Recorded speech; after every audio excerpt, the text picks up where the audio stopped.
வணக்கம் தமிழர்களே. மும்பை மகாராஷ்டிரா மாநிலம் உள்ளாட்சி தேர்தல்களில் வரலாறு படைக்கிறது பாஜக.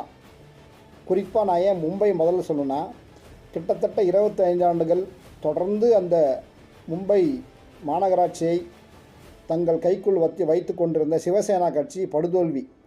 அங்கே மட்டும் இல்லைங்க, மகாராஷ்டிரா மாநிலம் பூரா, மும்பை மட்டும் இல்லை, மும்பை, பூனே, நாசிக், நாக்பூர், தானே, இப்படி பெரிய பெரிய மாநகராட்சி எல்லாமே இப்போது பாஜக வசம் ஆகப் போகிறது.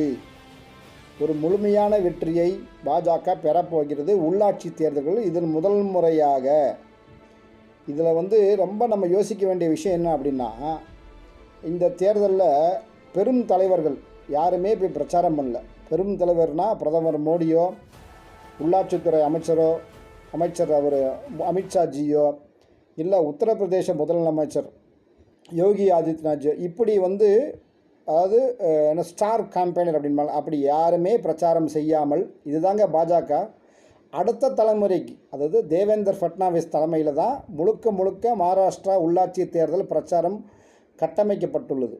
ஸோ அடுத்த தலைமைக்கு விட்டுட்டாங்க, நீங்கள் நடத்துங்க அப்படின்னு நடத்தி முடித்து, நம்ம தமிழகத்தின் சிங்கம் அண்ணாமலைஜி கூட போயிருந்தார்.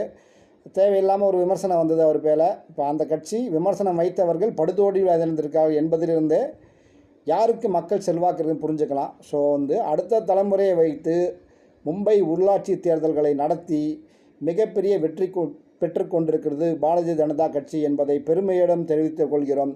பாரத் மாதா கி ஜெய்.